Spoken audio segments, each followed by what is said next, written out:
Assalamualaikum warahmatullahi wabarakatuh. Waalaikumsalam. Waalaikumsalam warahmatullahi warahmatullahi wabarakatuh. wabarakatuh. Waalaikumsalam warahmatullahi wabarakatuh. Sehat semuanya hari ini? Alhamdulillah, Pak. Alhamdulillah, Pak. Alhamdulillah, saya ikut bahagia mendengarnya ketika saudara dalam keadaan sehat walafiat. Ya.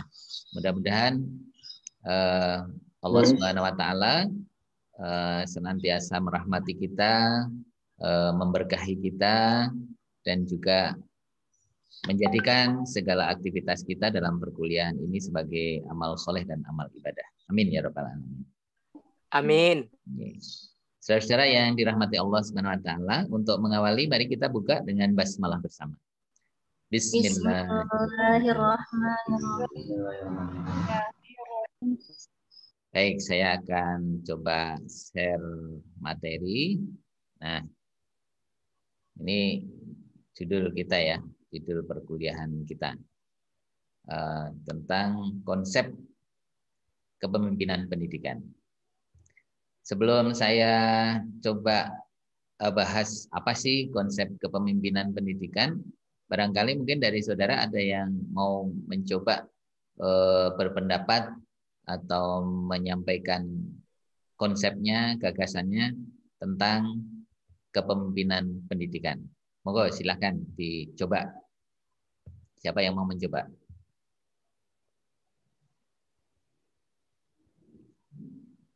Tafadhol.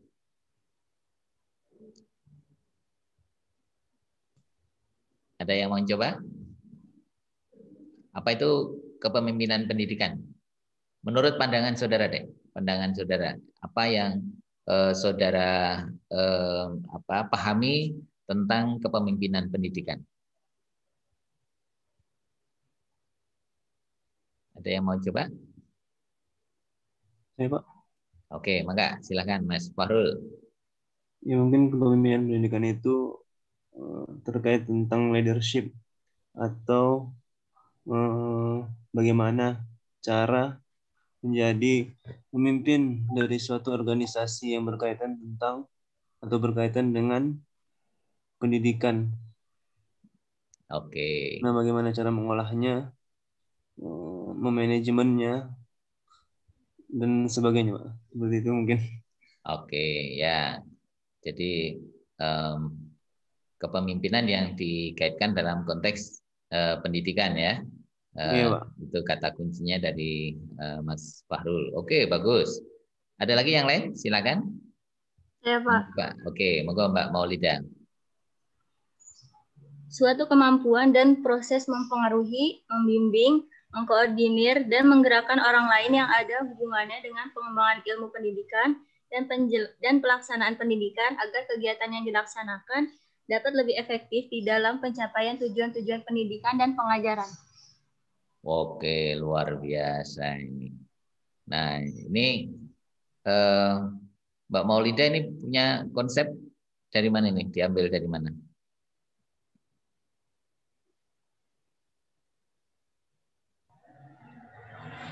Menurut pendapat Mbak Maulida sendiri atau mengambil referensi juga ini? Mengambil referensi, Pak. Oke, dari siapa? Coba. Menurut Terry, siapa nih? Menurut Terry Hoyt dalam Kantor 2003. Oke, bagus ya. Bagus. Ya, ini konsep yang dikemukakan Mbak Maulida saya kira bagus ya. Termasuk juga tadi yang disampaikan sebelumnya itu pada prinsipnya kata kuncinya ada di situ gitu. Baik. Coba dua lagi. Mungkin ada yang mau mencoba tentang apa sih konsep kepemimpinan pendidikan itu. Mungkin saya, Pak. Oke, Mbak Tina, silakan. Mungkin menurut saya itu kepemimpinan ya Pak di dalam pendidikan itu, jadi bagaimana sumber daya manusia atau lingkup di dalam sebuah pendidikan itu dapat mengkoordinasikan secara optimal agar bisa mencapai sebuah tujuan gitu. Mungkin itu sih, Pak. Oke, bagus. Di situ ada proses koordinasi ya, proses koordinasi ya, sehingga untuk diupayakan untuk mencapai tujuan secara optimal ya, tujuan pendidikan tentunya dalam konteks itu. Oke, bagus, Mbak Gina. Yang lain, satu lagi, siapa yang mau coba?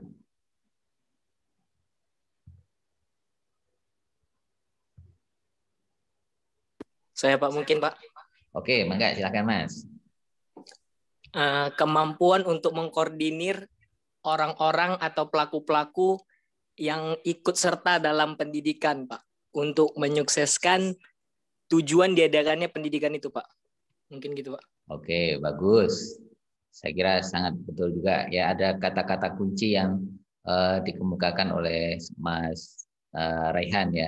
Jadi di situ ada mengkoordinasi tadi juga ya, mengoptimalkan gitu ya, dalam rangka untuk mewujudkan ya tujuan pendidikan. Saya kira bagus, bagus.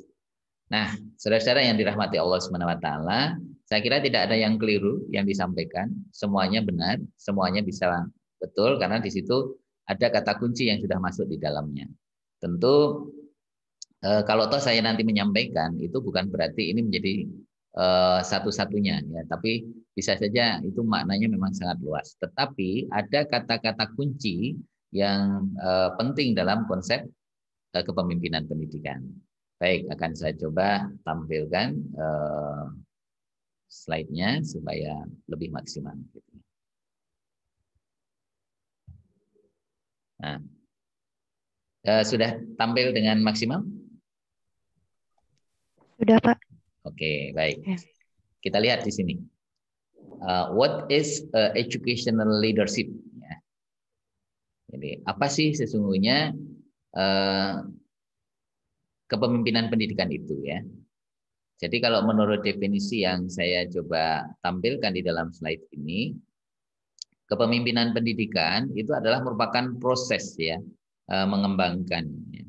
Saya sebut enlisting itu adalah mengembangkan dan mengarahkan atau membimbing talenta dan juga energi dari para guru, para siswa, dan orang tua ke arah pencapaian tujuan pendidikan secara umum.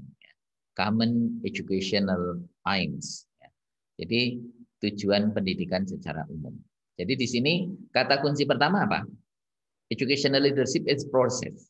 Is the process. Jadi kata kuncinya adalah proses. Proses apa? Di sini adalah proses menumbuhkan, mengembangkan, dan mengarahkan atau membimbing ini talent, ya, talenta. Talenta itu berarti potensi yang dimiliki oleh setiap manusia yang ada di dalam setiap pribadi, setiap diri. Dan energi, ya, energi itu ya kekuatan dari dalam ya. Dari siapa? Para guru, para siswa, dan para orang tua menuju terhadap pencapaian ya, pencapaian tujuan pendidikan secara umum. Jadi seperti itu. Di sini ada kata kunci proses, enlisting and guiding ya. Kemudian ada enlisting and guiding talent and energies. Nah, dari siapa? Dari sumber daya manusia. Tadi ada yang nyebut ketika saya tanya di awal, menyebutkan sumber daya manusia. Betul sekali. Karena kepemimpinan itu lebih kepada orang ya. Jadi lebih kepada sumber daya manusia. Meskipun ada di situ sekumpulan binatang, di situ juga ada pemimpinnya, tetapi di sini lebih spesifik ya. Kepemimpinan pendidikan itu memang lebih kepada bagaimana memimpin sumber daya manusia. Nah, siapa di antaranya? Yaitu para guru. Para guru, para siswa, dan juga orang tua. Nah, tentu di sini melibatkan beberapa unsur, dan beberapa unsur itu ada yang mengendalikan. Nah, tentu di sini adalah leader. Leadernya kalau di dalam dunia pendidikan adalah kepala sekolah. Ya, jadi seperti itu ya, kepala sekolah. Atau kalau di dalam perguruan tinggi ya rektor gitu ya, rektor tentunya. The top leader, ya, top leader. Jadi pemimpin tertinggi, pemimpin puncaknya. Jadi seperti itu. Jadi di sini educational leadership is the process of enlisting and guiding the talents and energies of teachers, pupil, parent toward achieving common educational aims. Jadi merupakan sebuah proses menumbuh kembangkan dan membimbing talenta, energi para guru, para murid, dan juga orang tua terhadap pencapaian tujuan pendidikan secara umum. Jadi, nah kalau tujuan pendidikan kita itu sebenarnya untuk apa? Tujuan pendidikan kita apa? Mencerdaskan kehidupan bangsa, Pak. Oke, bagus. Itu dari undang-undang ya. Tujuan pendidikan kita itu mencerdaskan kehidupan bangsa. Jadi tujuan yang tidak dicapai dari pendidikan kita adalah mencerdaskan masyarakat, mencerdaskan setiap insan yang ada di negara kita ini. Tidak ada proses pembodohan gitu ya. Jadi tidak betul kalau ada dalam sebuah proses pendidikan itu justru adanya pembodohan. Gitu. Nah, tapi kadang-kadang masyarakat tidak sadar ya tentang hal itu. Gitu. Tapi apakah proses atau upaya mencerdaskan kehidupan bangsa yang ada di negara kita ini sudah cukup berhasil atau belum? Pertanyaan saya, kira-kira sudah cukup berhasil atau belum upaya mencerdaskan kehidupan bangsa? Belum, Pak, mungkin. Nah, belum ya. Tentu kalau belum ada tolak ukurnya. Tolak ukurnya apa? Nah, tolak ukurnya kita bisa lihat. Kita lihat bagaimana kehidupan pendidikan di kita. Kita bisa bandingkan dengan hasil pendidikan yang dicapai oleh negara kita dengan negara-negara di sekitar kita. Tetangga-tetangga negara kita. Nah, jadi kalau dilihat dari ASEAN saja, kira-kira pendidikan Indonesia ini ada di level mana? Tertinggi, di tengah, atau bahkan mungkin di bawah? Kalau di level Asia Tenggara.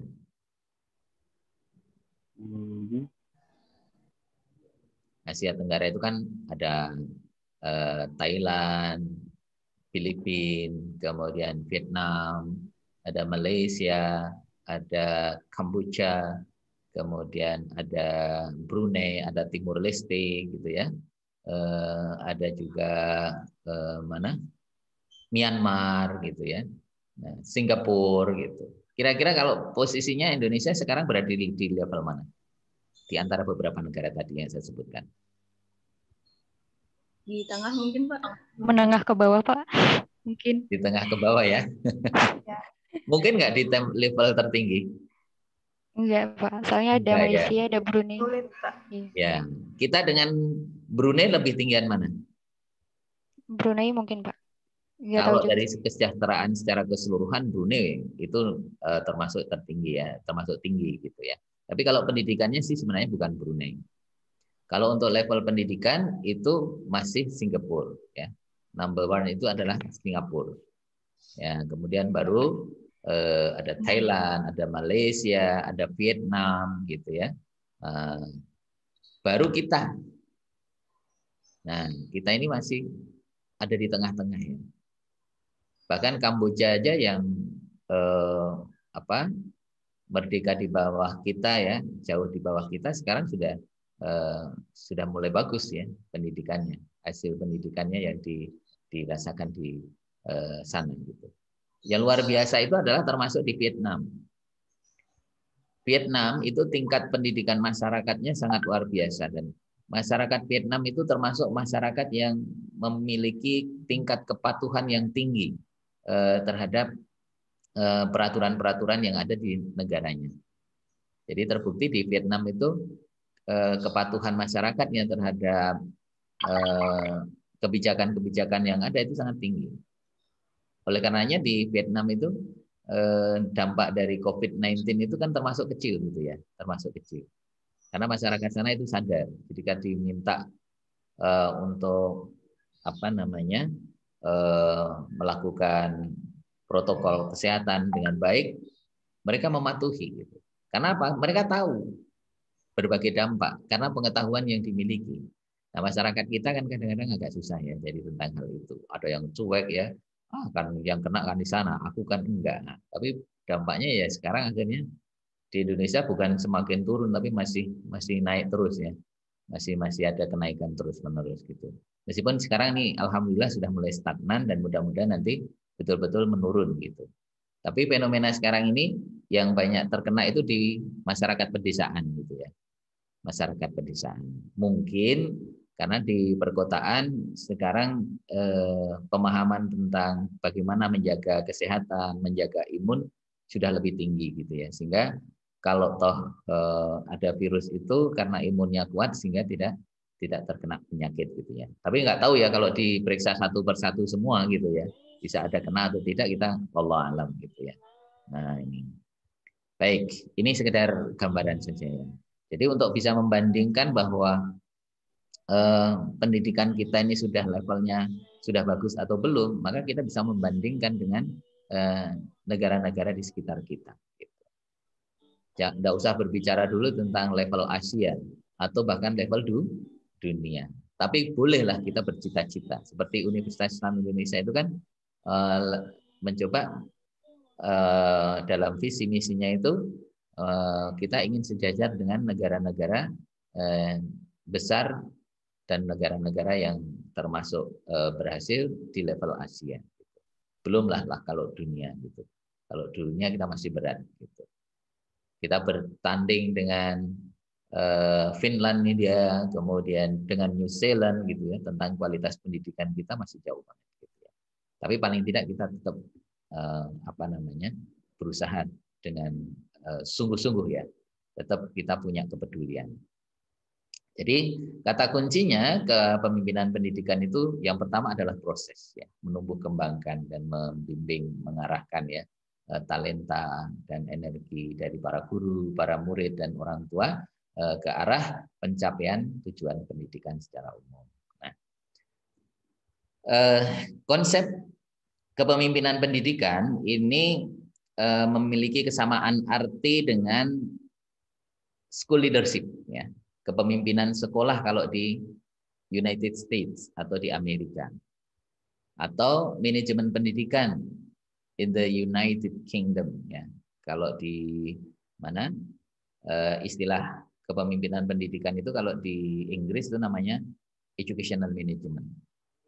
Makanya di awal perkuliahan kemarin ketika kita kontrak belajar saya menyinggung bahwa sesungguhnya mata kuliah kepemimpinan pendidikan itu mensupport, mendukung ya untuk lebih memperkuat pemahaman tentang konsep manajemen pendidikan gitu ya. Karena memang di tempat lain itu malah disamakan ya. Bahkan disebut dengan manajemen pendidikan gitu. Tetapi saya melihat bahwa sesungguhnya kepemimpinan pendidikan itu merupakan bagiannya, part of educational management. Ya, jadi merupakan bagian dari manajemen pendidikan. Baik, sampai di sini bisa dipahami? Insya Allah, Pak. Insya Allah ya. Nah, ini yang lain, definisi lain. Educational leadership is a collaborative process that unites the talents and force of teachers, students, and parents. Nah, jadi di sini itu merupakan sebuah proses kolaborasi ya. Jadi kolaborasi itu ya kerjasama ya, yang melibatkan kesatuan ini ya, kekuatan dan juga talenta dari para guru, para orang tua dan juga para peserta didik. Nah ini tentang kepemimpinan pendidikan. Di sini ada proses kolaborasi. Makanya tadi disebutkan dengan kolaborasi itu sangat betul ya. Atau koordinasi itu boleh. Ya. Jadi di sini ada kolaborasi. Jadi bukan hanya one man show di sini yang berperan, tetapi ada beberapa unsur yang di dalamnya itu saling terkait. Ya. Maka menjadi sebuah sistem, gitu ya. Menjadi sebuah sistem. Oleh karena itu apa? Tujuan dari kepemimpinan pendidikan ini sangat jelas ya di dalam tulisan warna biru keabu-abuan ini, yaitu to improve the quality of education and educational system itself. Nah, jadi sangat jelas. Tujuan dari kepemimpinan pendidikan adalah untuk meningkatkan kualitas pendidikan. Nah, tadi sudah saya singgung ya. Kalau berbicara kualitas ya, berarti keseluruhan kualitas. Baik itu kualitas proses, kualitas hasil, kualitas pendidik, kualitas peserta didik, kemudian kualitas evaluasi, kualitas manajemennya, kemudian kualitas sarana prasarananya gitu ya, atau fasilitasnya, dan termasuk juga kualitas keuangannya, pembiayaannya gitu. Nah, sekarang ini pembiayaan pendidikan di Indonesia itu kan ya mohon maaf ya, pemerintah kadang-kadang setengah hati gitu ya, ingin atau berharap kualitas pendidikan itu bagus, tapi supporting pendanaan untuk kepentingan pendidikan menjadi relatif rendah gitu. Bahkan di Indonesia itu kenapa kalah dengan Malaysia, tetangga terdekat yang dulu tahun 70 80-an di awal 90 mereka belajar ke kita. Karena apa? Di Malaysia itu prioritas pertamanya itu adalah pendidikan. Kalau di Indonesia prioritas pertamanya itu adalah ekonomi gitu. Nah, karena dulu cita-citanya kalau ekonominya baik nanti pendidikannya menjadi baik. Mereka tidak, Malaysia tidak. Malaysia itu meniru pada Inggris karena kan dia bagian dari Commonwealth ya. Jadi persemakmuran gitu. Inggris itu yang diutamakan adalah pendidikannya gitu ya. Amerika juga pendidikannya ya. Jadi seperti itu. Apalagi Finlandia ya. Finlandia, New Zealand itu pendidikannya itu adalah merupakan prioritas pertama yang disupport dari anggaran pendapatan belanja nasionalnya, APBN-nya. Nah, itu bedanya ya. Sehingga kualitas pendidikannya betul-betul bagus. Nah, dengan kualitas pendidikan bagus, maka akan menghasilkan sumber daya yang bagus, maka ketika mengelola ekonomi, mengelola politik, mengelola hukum, mengelola sosial, apapun ya, aspek-aspek yang ada di dalam sebuah negara itu akan menjadi lebih baik. Nah, sekarang Indonesia kebalik ya. Banyak orang kaya tapi hanya untuk kepentingan sendiri, tidak diperuntukkan untuk kesejahteraan masyarakatnya gitu. Bahkan dengan dominasi orang-orang politik, partai politik itu ya mereka menarik keuntungan dari ekonomi untuk kepentingan mereka, kroni-kroni mereka, bukan untuk kesejahteraan masyarakat. Nah, ini fakta yang tidak bisa kita pungkiri. Nah, maka di sini sangat jelas tujuan dari kepemimpinan pendidikan adalah untuk meningkatkan kualitas pendidikan dan sistem pendidikan itu sendiri. Nah, kalau bicara tentang sistem pendidikan, dasarnya di mana? Sistem pendidikan kita itu berdasarkan Undang-Undang nomor berapa? Halo? Nomor 20 tahun 2003. 2003, bagus. Ini harus paham. Nah, kalau saya tanya, apakah sistem pendidikan yang tercantum ya, tertuang dalam Undang-Undang Sikdiknas ya, Sistem Pendidikan Nasional nomor 20 tahun 2003 itu sudah bagus? Pertanyaan saya. Bagaimana menurut Anda? Kira-kira sudah bagus atau belum sistem pendidikan kita sesungguhnya? Halo? Menurut saya belum. Belum. Dari sisi mananya, Pak? Menurut Mbak Elisa? Dari sisi ini sih, Pak. Kayak misalnya kan kalau misalnya kita lihat bercermin di negara Jepang gitu ya. Mereka dari kelas 1 sampai kelas 3 SD itu atau sampai kelas 6 itu masih diajarkan mengenai tata krama.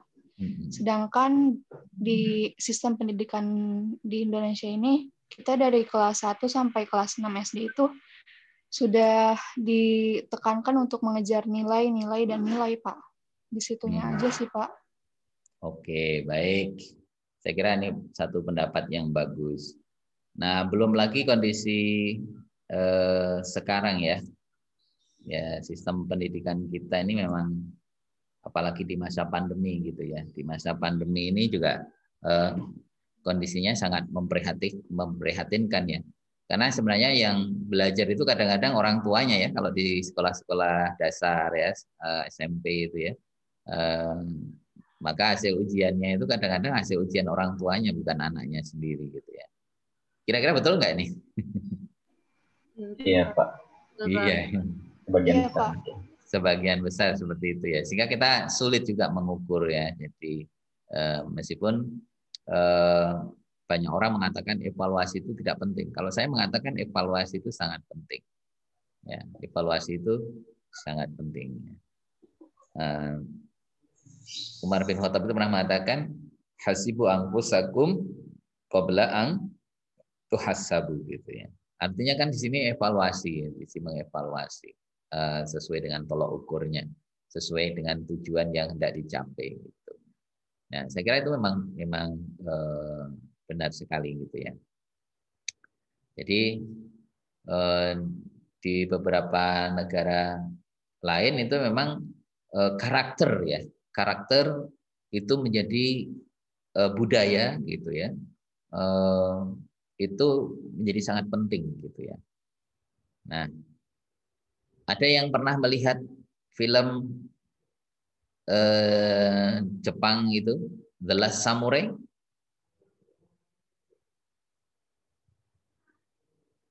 Ada yang pernah lihat film The Last Samurai? Belum pernah lihat, Pak. Belum pernah lihat. Nah, itu ada sebuah pesan yang sangat luar biasa dari film The Last Samurai itu. The Last Samurai itu kan sebenarnya membicarakan, membahas tentang bagaimana seorang prajurit dari Jepang ya, masyarakat Jepang yang sangat menginginkan karakter budaya Jepang itu jangan sampai terkikis oleh pengaruh-pengaruh modern ya, yang modern yang itu justru nanti akan menghancurkan budaya Jepang itu sendiri ya. Budaya Jepang yang kita tahu ya, kalau yang aslinya itu orang Jepang itu kan unggah-ungguhnya tinggi ya, jadi akhlaknya lah, adabnya itu juga tinggi, dan Islam juga mengajarkan hal seperti itu. Nah, di pendidikan kita sekarang itu nampaknya sudah mulai terkikis ya hal-hal yang seperti itu ya. Nah, apalagi kondisi sekarang ini masalah akhlak itu sudah sangat rentan. Bahkan isunya besok pendidikan agama Islam itu akan dihapus. Sudah mendengar ya? Sudah, Pak. Sudah, Pak. Akan diganti dengan apa? Dengan ini akhlak dan budaya. Akhlak dan budi pekerti kan? Budi pekerti. Iya. Karena itu yang lebih dipentingkan gitu. Nah, sebenarnya kan karena memang beberapa dalam prakteknya saja itu yang memang kalau dalam konsep pendidikannya sendiri sistem pendidikan nasional itu sudah bagus, tetapi dalam prakteknya itu lebih banyak penyimpangannya. Sebenarnya akar budaya, akhlak itu tetap menjadi kunci sebenarnya dalam pendidikan, dalam sistem pendidikan kita itu. Tetapi dalam prakteknya saja yang sudah tercerabut. Karena apa? Ya kita seringkali kalau mendapatkan semacam referensi dari negara-negara lain, terutama negara-negara yang sudah maju tentang sistem pendidikannya, itu kan tolok ukurnya adalah dari evaluasinya. Nah, evaluasinya kadang-kala cenderung kognitif. Nah, itu yang lebih diikuti gitu. Sementara aspek-aspek afektif dan psikomotoriknya itu agak terabaikan. Nah, meskipun sekarang ini sudah dicoba kembali ya, dikembalikan ke sana, tetapi ya karena memang itu sudah mendarah daging sudah lama, sehingga ya betul tadi dalam prakteknya implementasi sistem itu memang belum maksimal, bahkan jauh dari yang diharapkan.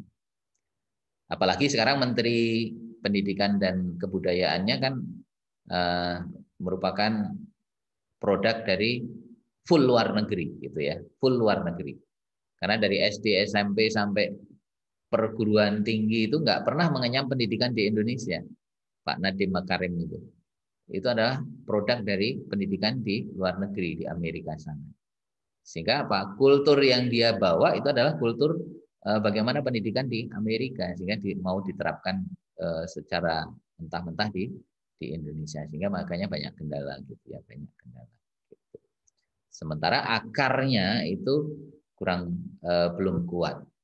Sebenarnya ciri khas pendidikan di Indonesia itu aslinya itu adalah pendidikan yang ada di pesantren.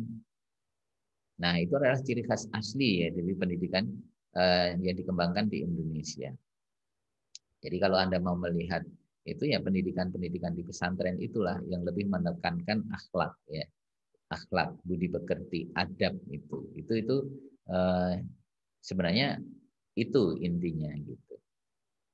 Nah, cuma kadang-kadang ya karena sistem persekolahan ini mengalahkan sistem boarding school ya, pesantren ya, seringkali yang dianggap sesuai dengan sistem itu adalah yang persekolahan. Yang boarding school itu dinomorduakan, diabaikan. Gitu. Ketika dulu ada upaya untuk membuat pendidikan kita itu full day school gitu ya, jadi full hari gitu ya, seharian penuh, banyak lembaga-lembaga pendidikan dan praktisi pendidikan di Indonesia yang protes gitu. Nah, ini faktanya. Makanya tujuan dari kepemimpinan pendidikan itu memang sangat luar biasa. Pertama adalah ya meningkatkan kualitas pendidikan, mulai dari berbagai unsur tadi, ada kualitas sistemnya, kualitas evaluasinya, kualitas pendidiknya, peserta didiknya, prosesnya gitu ya, fasilitasnya, sarana prasarana, biayanya dan seterusnya. Jadi seperti itu. Oke, baik. Nah, termasuk juga kualitas manajemennya gitu. Nah, manajemen pendidikan di Indonesia itu bahkan pengelola-pengelola yang menangani bidang-bidang sesuai dengan bidangnya itu harusnya sesuai dengan bidangnya, banyak yang tidak sesuai dengan bidangnya. Menteri Pendidikan pengelolanya adalah pebisnis murni gitu kan. Ya. Menteri Agama bukan orang yang betul-betul paham betul tentang ilmu agama. Benar nggak? Betul. Betul. Sehingga hal-hal yang sudah hakiki ya, sudah prinsipil ya, dia buat kebijakan yang bisa bertentangan dengan unsur-unsur agama sendiri gitu ya. Contoh ya kemarin tentang SKP 3 Menteri ya, mau mencoba apa tadi ini melarang ini jilbab dan seterusnya, kan nanti akan ke arah ke sana itu kan berarti bertentangan ya dengan prinsip-prinsip ajaran kita. Sehingga ini memang kenapa kok yang diambil itu ya karena memang ada kepentingan di balik penguasa negara ini yang memang mau memperjuangkan itu, sehingga umat Islam itu memang nanti betul-betul mau ditekan sedemikian rupa, mau dihabisi gitu ya. Nah, ini harus kita perjuangkan gitu ya. Karena sistem pendidikan kita, dan itu sudah diakui oleh undang-undang, salah satunya adalah madrasah dan pesantren. Nah, ini ciri khas dari pendidikan Islam kita. Nah, ini tidak boleh kita kita abaikan gitu. Nah, oke, baik. Oleh karena itu bagaimana kepemimpinan pendidikan ini menjadi lebih penting dari hari ke hari gitu ya. Jadi karena ini bukan hanya dalam institusi pendidikan, sebenarnya dimanapun yang mengelola pendidikan termasuk di dalam keluarga ini menjadi sangat sangat penting gitu ya. Nah, baik. Saya lanjutkan. Kemudian ini dalam definisi yang lain, ini adalah educational leadership is an individual or group of people gitu. Jadi sesungguhnya kepemimpinan pendidikan itu adalah merupakan sebuah kumpulan individu atau kelompok yang bertanggung jawab ya, yang bertanggung jawab dan memimpin ya sekolah dan para peserta didik to the best education, untuk menjadi pendidikan yang terbaik. Jadi seperti itu. Nah, baik. Kemudian oleh karenanya apa? Kepemimpinan pendidikan ini tidak hanya menjadi tanggung jawab oleh seseorang, tetapi menjadi tanggung jawab dari school administrator and principals. School administrator and principal. Jadi administrator sekolah. Nah, administrator sekolah itu siapa? Kalau saya tanya, Anda sudah belajar tentang manajemen pendidikan, administrator sekolah itu siapa? Halo?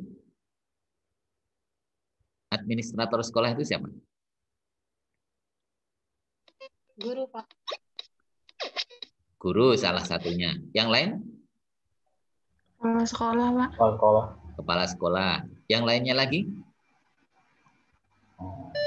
Mahasiswaan. Siapa? Ya, tenaga administrasi, Rektor, Pak. tata usaha ya. Jadi seperti itu ya. Semua unsur atau stakeholder yang ikut terlibat dalam proses administrasi sekolah.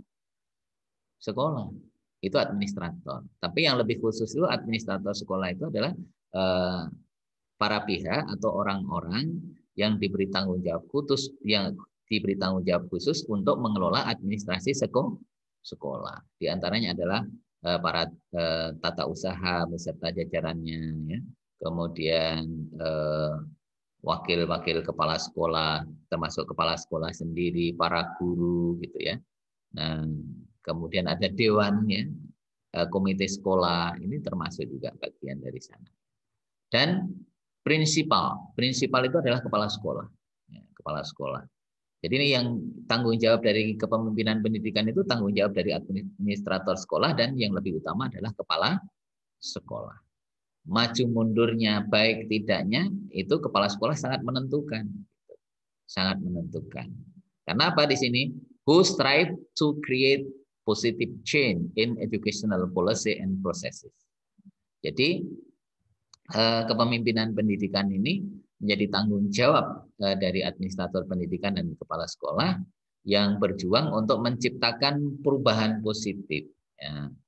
Jadi upaya dari kepemimpinan pendidikan itu adalah mencoba melakukan upaya perubahan positif ya in educational policy, dalam kebijakan pendidikan dan prosesnya.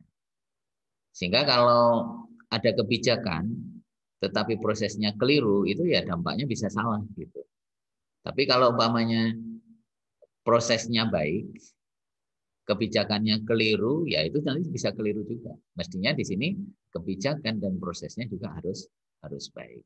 Jadi ini yang diperlukan dalam konteks tanggung jawab dari kepemimpinan pendidikan. Jadi kata kunci utamanya yang paling bertanggung jawab dalam kepemimpinan pendidikan itu adalah kepala sekolah, ya, atau leader tertinggi di dalam institusi pendidikan itu. Kalau itu sekolah ya kepala sekolah, kalau itu madrasah ya sama ya kepala madrasah, kira-kira seperti itu. Kalau pesantren ya pimpinan pesantren gitu. Nah, ini beberapa hal yang saya kira perlu diperhatikan. Oleh karena itu apa? Educational leadership involves working with and guiding teachers toward improving in educational processes in elementary, secondary, and post-secondary institution. Nah, jadi kepemimpinan pendidikan ini melibatkan orang-orang yang bekerja ya membimbing para guru di dalam meningkatkan proses pendidikan, baik itu di pendidikan dasar, menengah maupun pasca menengah. Jadi seperti itu. Jadi semuanya ini harus ada keterlibatan. Jadi pendidikan menengah harus melibatkan pendidikan dasar.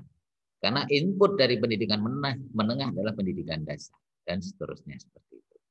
Nah Oke, baik. Baik, saudara-saudara yang dirahmati Allah Subhanahu wa taala, kemudian saya coba lanjutkan.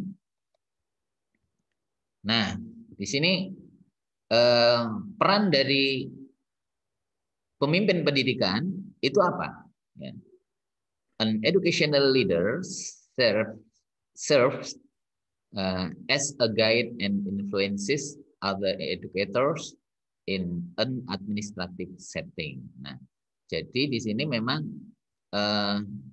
seorang pemimpin ya, pendidikan itu harus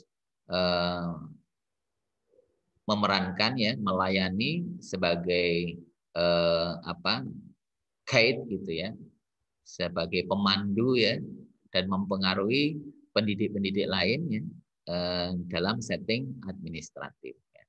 Jadi harus bisa mempengaruhi orang lain. Makanya dalam kepemimpinan itu kata kuncinya itu influence gitu ya, mempengaruhi orang lain. Seorang pemimpin ya, leader is influence the others gitu. Jadi pemimpin itu adalah mempengaruhi orang lain. Tentu yang dimaksud mempengaruhi adalah mempengaruhi yang lebih baik sesuai dengan yang diridhoi oleh Allah Subhanahu wa taala. Karena kalau nanti mempengaruhi yang tidak sesuai atau tidak atau bertentangan ya, tidak sesuai atau bertentangan dengan yang diridhoi oleh Allah Subhanahu wa taala, itu maka kepemimpinan itu bisa dikatakan kepemimpinan yang tidak baik. Jadi seperti itu. Kalau dalam konteks Islam seperti itu. Nah, peran leader di sini adalah finding ways to improve learning and to improve the process of educating student. Jadi menemukan ya berbagai cara gitu, strategi untuk meningkatkan pembelajaran dan untuk meningkatkan proses mendidik peserta didik. Jadi seperti itu. Nah, ini perannya ya, atau peran dari seorang leader ya, seorang pemimpin dalam konteks kepemimpinan pendidikan itu harus mencarikan berbagai alternatif cara ya, strategi itu bagaimana peningkatan pembelajaran itu menjadi lebih baik. Nah, pembelajaran itu menjadi lebih baik, apalagi kalau sekarang di masa pandemi gitu ya. Di masa pandemi yang terbaik, apalagi kondisi sekarang ini masih sangat rentan, yang ya daring yang masih terbaiknya. Karena menghindari tatap muka, pertemuan banyak orang yang dalam ruangan yang sempit dan seterusnya, wah itu bahaya lagi. Gitu. Nah ini penting ya. Jadi harus seorang pemimpin dalam konteks kepemimpinan pendidikan itu harus memiliki ide, gagasan, harus orang yang memiliki kreativitas, sehingga dia bisa menemukan berbagai cara, menemukan berbagai strategi untuk meningkatkan pembelajaran. Baik. Kemudian tujuan utamanya ya, tujuan utama dari kepemimpinan pendidikan adalah to ensure academic success. Ya. To ensure academic success through process, material, and training improvement.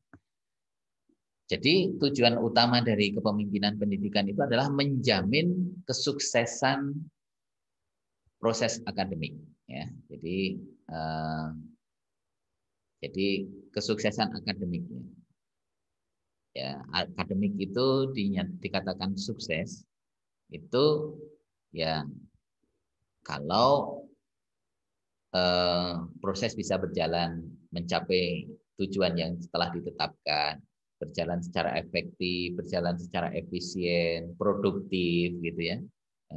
Kemudian di situ bisa menghasilkan inovasi-inovasi baru. Nah, di sini melalui apa? Ya melalui proses, materi dan training improvement.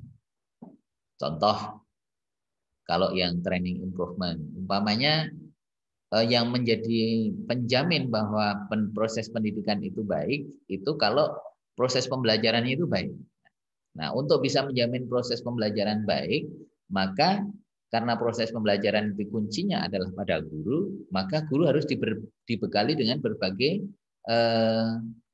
fasilitas-fasilitas yang mendukung kemampuan mereka atau profesionalitas mereka di dalam menjalankan tugas sebagai pendidik. Umpamanya contoh pendidik itu memiliki kekurangan dalam hal metodologi atau metode pembelajaran, maka diadakan workshop, training tentang bagaimana bisa memiliki metode ya, atau mengaplikasikan metode-metode pembelajaran yang terbaik. Oh, sekarang ini mamanya IT ya, penggunaan IT, pemanfaatan IT. Nah, maka ya harus di-training dengan pemanfaatan IT yang baik. Atau menggunakan aplikasi-aplikasi tertentu. Nah, maka ini juga bisa di-training dengan seperti itu ya. Jadi seperti itu. Oke. Ini makanya di sini apa?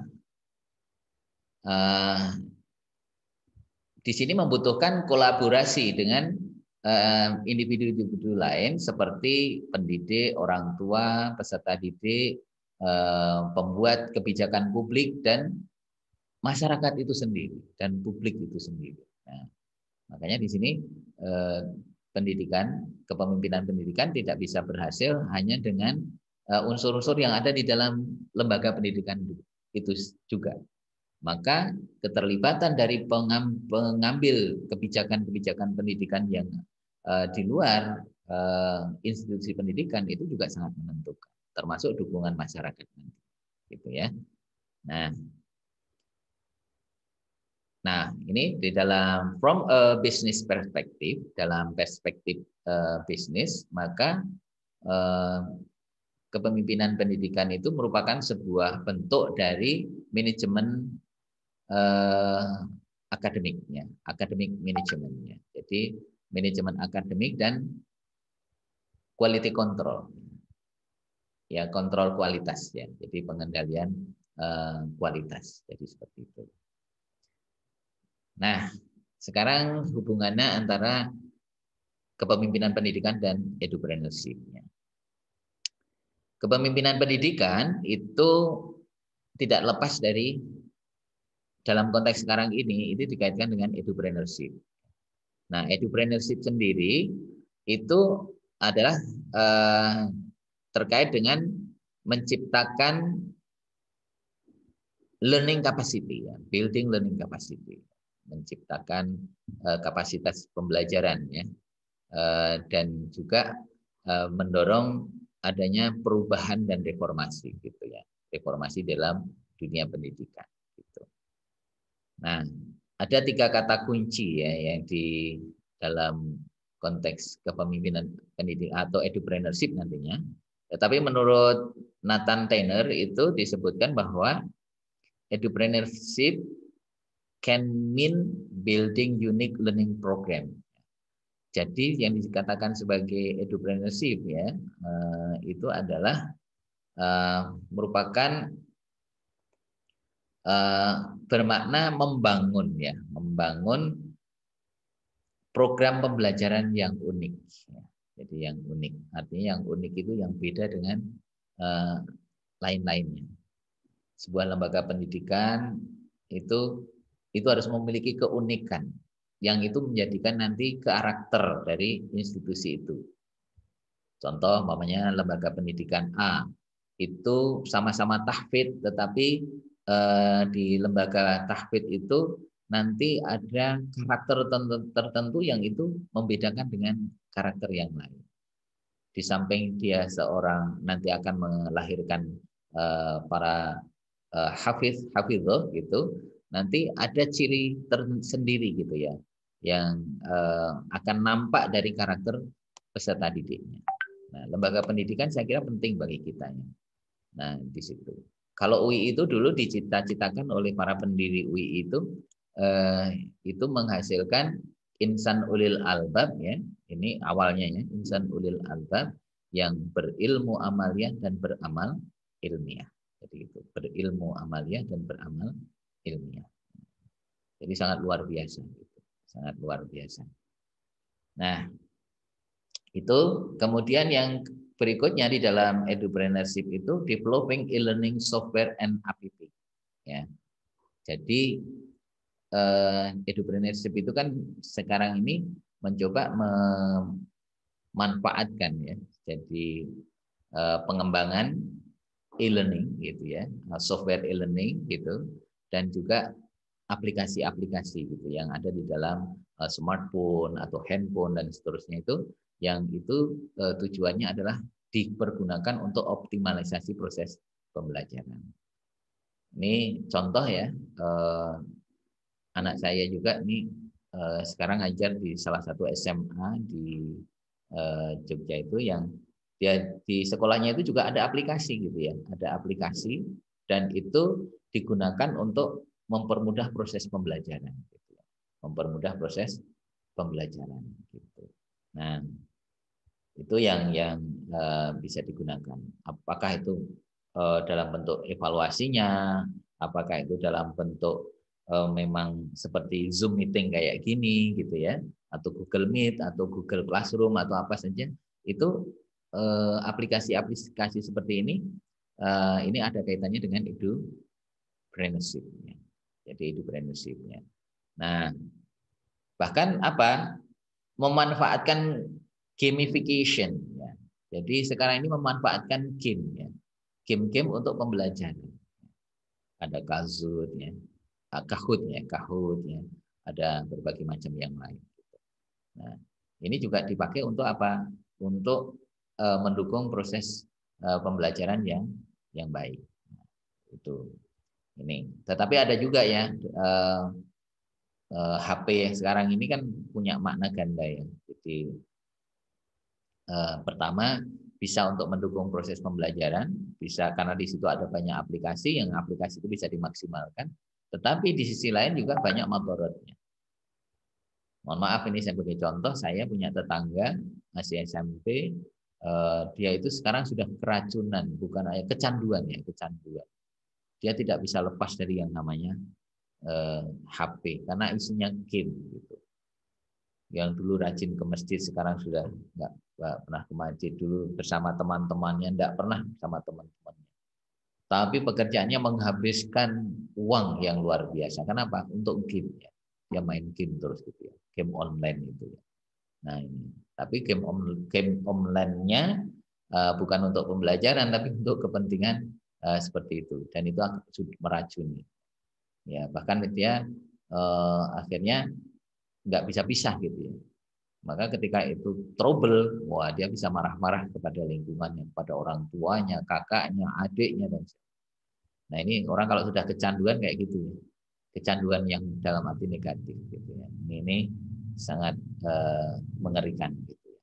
Nah, saudara-saudara yang dirahmati Allah Subhanahu wa taala, jadi intinya bahwa kata edu atau entrepreneurship yang di sini merupakan gabungan dari education and entrepreneurship, itu memiliki karakteristik ya yang di dalamnya itu ada 3 aspek penting. Yang pertama adalah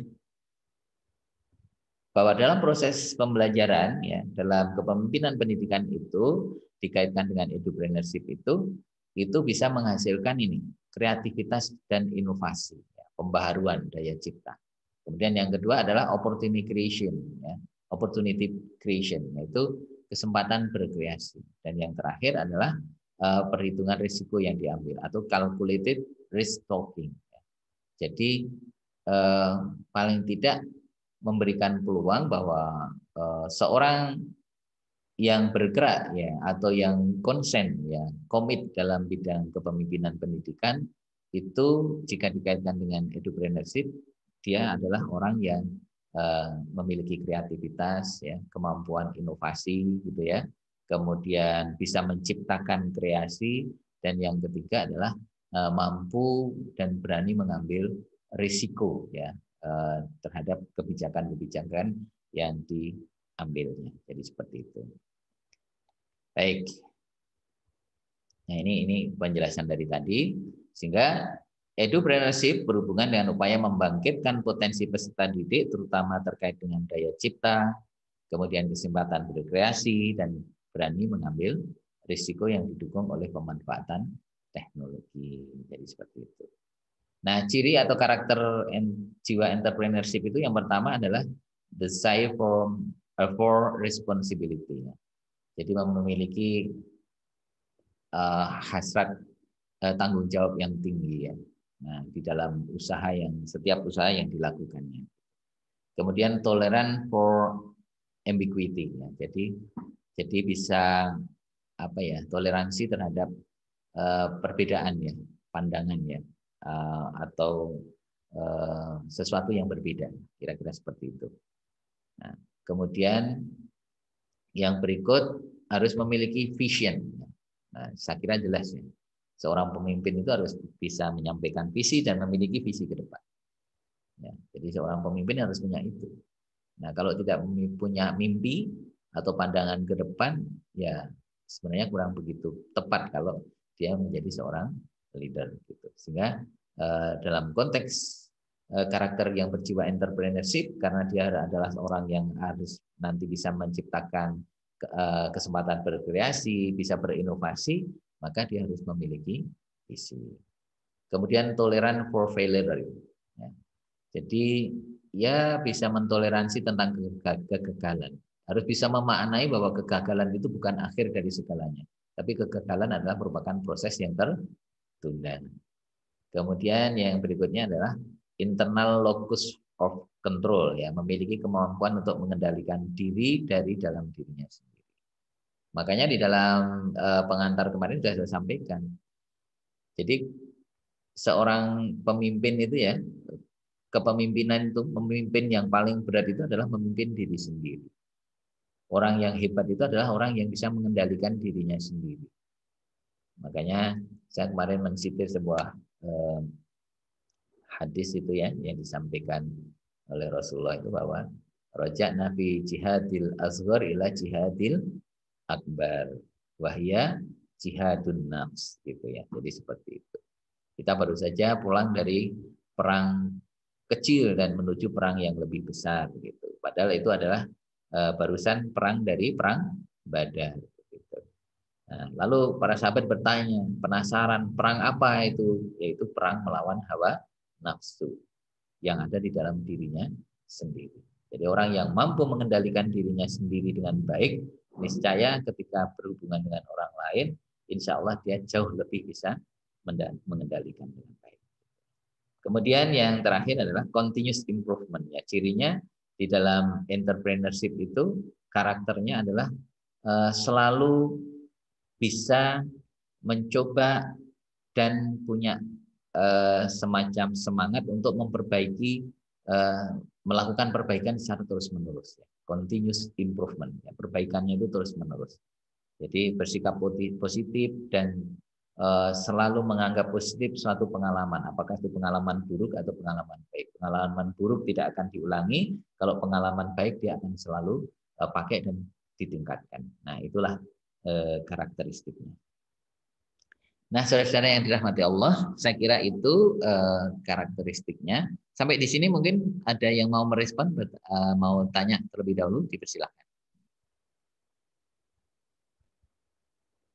Ya, Mas Fahrul, barangkali ada yang mau direspon? Ya, mungkin Pak. Dari tadi kan kita cerita tentang ruang lingkup lembaga ya. Ini kalau misalnya dalam hal terkecil gitu, misalnya dalam ruang lingkup keluarga, itu ada nggak unsur kepemimpinan pendidikannya, Pak? Soalnya kan pendidikan itu dimulai dari keluarga seperti orang tuanya. Gitu. Kalau dalam konteks di sini memang itu settingannya adalah setting lembaga pendidikan. Tetapi sebenarnya kalau dari sisi manfaat ya dari kepemimpinan pendidikan, sesungguhnya ini tidak memiliki tidak terbatas ya. Ruang lingkupnya itu tidak terbatas. Bisa termasuk di dalam keluarga. Bagaimana kita menciptakan, mempengaruhi keluarga kita untuk dapat meningkatkan kualitas keluarga kita ini melalui sebuah proses pendidikan, transfer of knowledge, transfer of value, transfer of budaya gitu ya, culture ya, transfer of culture gitu di dalam keluarga kita ini harus berlangsung terus menerus gitu. Dan ada proses perbaikan yang terus menerus. Sebenarnya ini kalau dilihat dari konteksnya itu sebenarnya bisa tak terbatas. Tetapi memang dalam konteks yang kita pelajari itu memang lebih orientasikan ke dalam institusi atau kelembagaan pendidikan. Jadi seperti itu. Tapi kalau dilihat dari manfaatnya itu tak terbatas, termasuk di dalam keluarga. Oke, makasih Mas Fahrul. Ada lagi yang lain?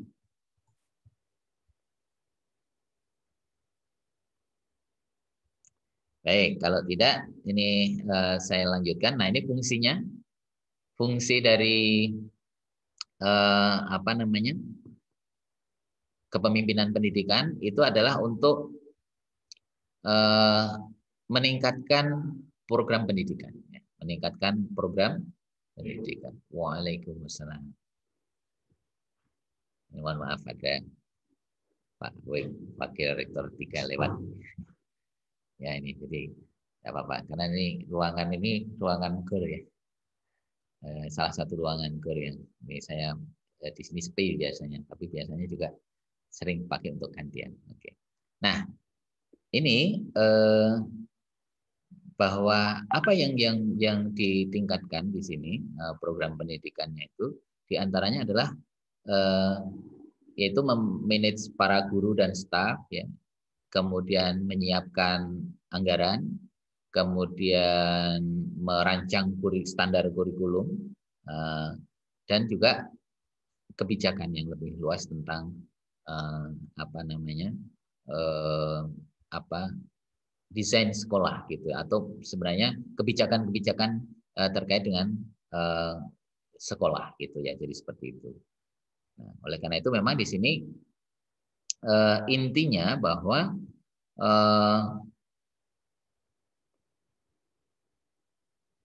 kepemimpinan pendidikan ini diorientasikan untuk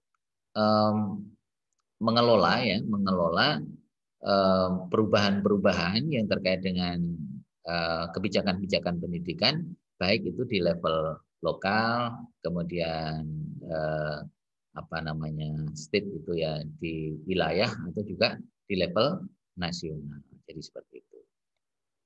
Nah, ini kunci ya, kata kunci dari pemimpin pendidikan yang terutama ini ada key prinsipnya.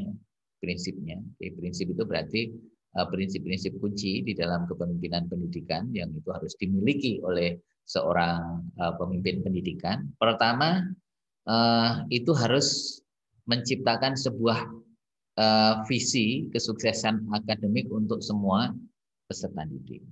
Jadi seorang pemimpin pendidikan itu harus punya impian bagaimana peserta didik yang menjadi input utama di lembaga pendidikannya itu memiliki kesuksesan sesuai dengan tujuan yang telah ditetapkan. Jadi bukan hanya sekedar sukses dari sisi akademik gitu ya, tetapi juga akhlaknya gitu ya, kemudian nanti masa depannya gitu ya. Ini harus punya impian seperti itu. Kemudian yang kedua itu berjuang untuk memaintain ya lingkungan pendidikannya, lingkungan pembelajarannya gitu. Jadi bagaimana lingkungan pembelajaran itu disetting sedemikian rupa agar selalu kondusif, mendukung proses pembelajaran dengan baik. Kemudian yang ketiga berarti bahwa seorang pemimpin pendidikan itu harus memiliki kemampuan untuk bisa memberikan delegasi ya, delegasi di dalam masalah tanggung jawab kependidikannya. Jadi bukan hanya tanggung jawabnya kepala sekolah saja, tetapi bisa berbagi tanggung jawab kepada semua unsur-unsur yang ada di lembaga pendidikan itu. Bagaimana tanggung jawabnya orang tua, bagaimana tanggung jawabnya peserta didik, bagaimana tanggung jawabnya para guru, bagaimana tanggung jawabnya kepala sekolah, para administrator sekolah, dan menjadi tanggung jawab bersama. Kegagalan sebuah proses itu kegagalan bersama. Keberhasilan adalah keberhasilan bersama. Nah, ini kata kuncinya dalam kepemimpinan pendidikan harus ada itu. Sehingga kepala sekolah atau pemimpin pendidikan, lembaga pendidikan harus bisa menyampaikan itu, mensosialisasikan itu, dan kemudian membangkitkan semangat kebersamaan itu. Ya. Kemudian yang berikutnya adalah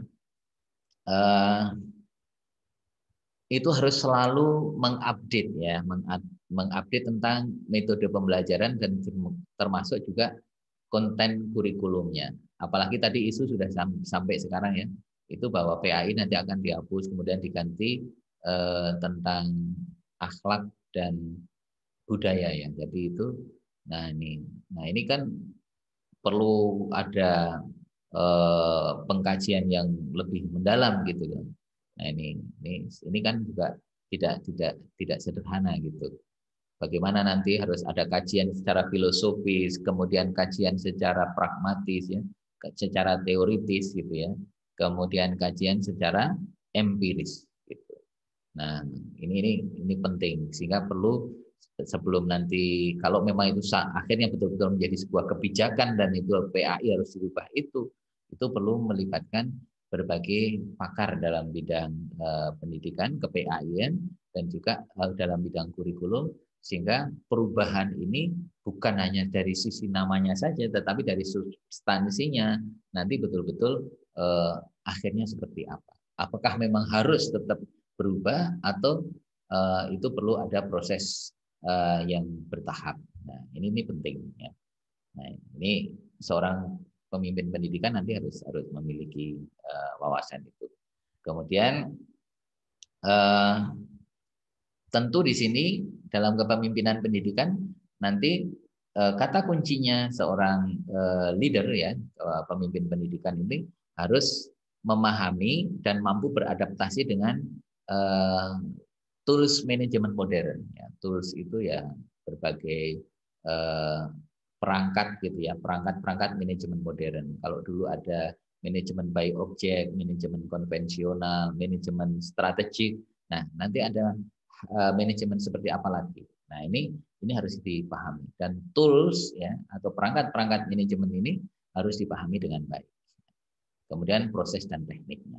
Nah, ini hal yang tidak bisa lepas dari konteks kepemimpinan pendidikan.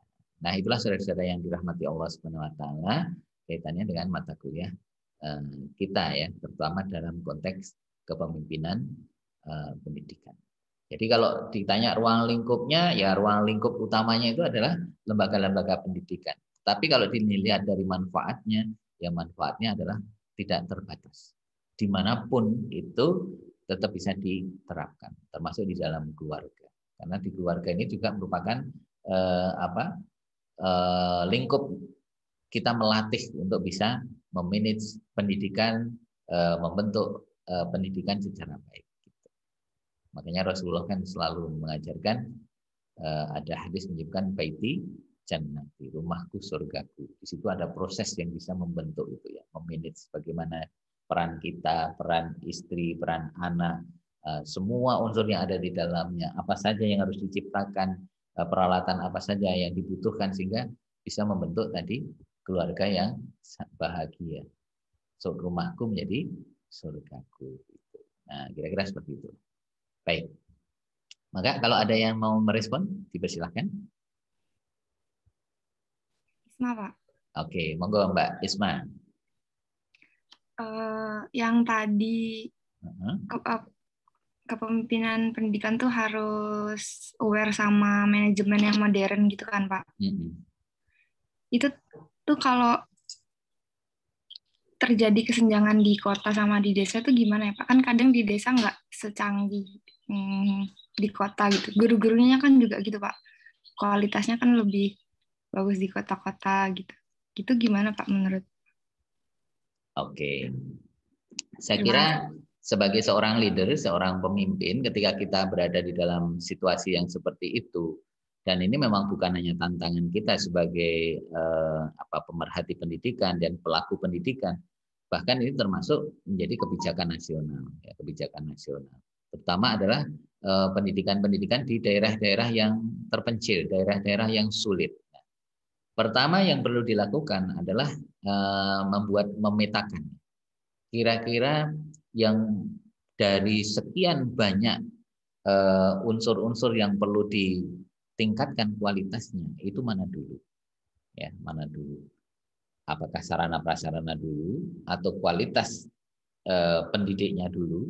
Nah, kalau guru-gurunya berarti harus ada training khusus, ya. Jadi ada perlakuan khusus. Dan kemudian nanti pembiayaannya harus ada bagaimana memanage pembiayaan itu dengan baik. Jadi itu nanti harus dicari skala prioritasnya dan kemudian nanti harus diperbaiki. Makanya tadi ada training ya, ada training. Ya, jadi trainingnya gurunya mana yang lebih dikedepankan dari gurunya. Apakah itu menyangkut kemampuannya? Nah, kalau kemampuan berarti nanti ada training yang mengasah kemampuan para guru. Kalau itu tentang metodologi berarti ada training yang dikaitkan dengan bagaimana mengelola, menjalankan, menggunakan metodologi dengan baik, gitu ya. Teknik dengan baik dan seterusnya. Kemudian kalau itu terkait dengan masalah pemanfaatan IT, ya berarti pemanfaatan IT yang baik. Kemudian kalau nanti harus ini lebih kepada fasilitas yang ada di sekolah dan memang ini ya bagaimana kita mengupayakan fasilitas yang ada di situ itu bisa menjadi lebih baik. Nah, bagaimana cara mendesaknya? Kita mendesak kepada pihak-pihak yang ikut bertanggung jawab dalam konteks pendidikan di situ, ya dinasnya, kemudian anggota dewannya dan seterusnya, yang mengusahakan kalau di sana mamanya daerah ini belum bisa ada jaringan, bagaimana di situ ada jaringan, ya meminta kepada pemerintah untuk mendapatkan perhatian seperti itu. Nah, tugas kita seperti itu ya. Jadi yang melibatkan pihak-pihak terkait yang ikut juga bisa menjadi pengambil policy, pengambil kebijakan pendidikan. Jadi seperti itu. Nah ini memang harus kita lakukan. Jadi kalau kita hanya diam saja ya nggak akan bisa. Tapi tetap kita harus melakukan terobosan-terobosan. Makanya tadi kan ada ways ya, harus bisa menemukan berbagai cara ya. Jadi berbagai cara, termasuk mendekati pengambil kebijakan ya. Bahkan kita mengusulkan kalau kita punya ide gagasannya dari kita usulkan. Bahkan mungkin nanti membuat surat yang ditujukan kepada pihak-pihak terkait, dinas paling kecil, kemudian provinsi, kabupaten, provinsi, bahkan sampai ke dewannya, termasuk juga ke tingkat nasional, tembusi semuanya. Wah, jadi seperti itu. Kalau perlu apa?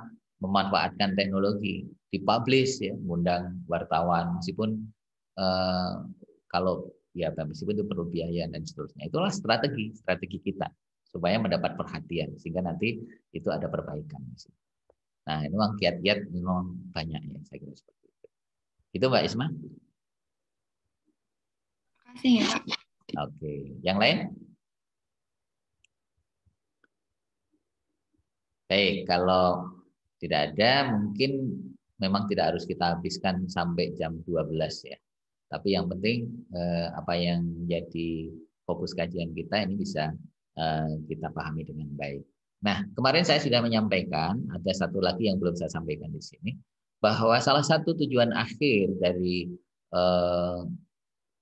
adanya kepemimpinan pendidikan itu adalah agar pendidikan itu nanti bisa berjalan ya, dengan efektif, efisien, produktif, dan juga berkualitas. Nah, tadi ada pertanyaan di kelas yang satunya, Pak, ukuran efektif dan efisien itu apa? Kalau efektif saya kira sangat jelas ya, ukurannya maupun efektif efisien itu adalah pada tujuan yang hendak dicapai. Ya, tujuan dari pendidikan yang hendak dicapai. Nah, dikatakan efektif kalau bisa mencapai tujuan dengan baik gitu. Bisa cepat ya. Dan kemudian hasilnya juga bagus, itu namanya efektif dan efisien. Nah, kira-kira seperti itu tolok ukurnya. Nah, kemudian ya produktif berarti menghasilkan sesuai dengan apa yang sudah diharapkan. Jadi seperti itu. Hasil-hasilnya bisa dimanfaatkan, digunakan ya oleh user, para pengguna, gitu ya, pengguna pendidikan itu. Baik itu dari level individu, kemudian keluarga, masyarakat, dan juga institusi-institusi yang membutuhkan jasa pendidikan. Saya kira seperti itu. Oke, baik itu saya kira kesimpulan akhir kita di dalam perkuliahan ini. Sekali lagi terima kasih atas atensi dari semuanya. Ini kalau dari peserta tadi sudah sampai 47 ya, ada yang keluar masuk ya. Mungkin nanti kalau yang nggak bisa atau sudah masuk tapi nggak bisa bertahan sampai akhir, nanti konfirmasi ya, bisa lewat WA ya. Nanti setelah ini untuk menjadi bahan presensi saya. Ya. Baik, ada yang mau masih disampaikan? Cukup ya?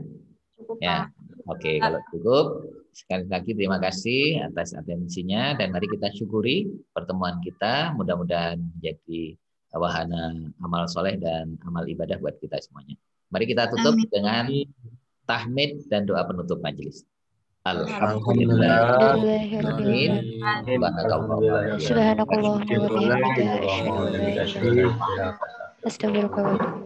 Oke, selamat siang. Assalamualaikum warahmatullahi wabarakatuh.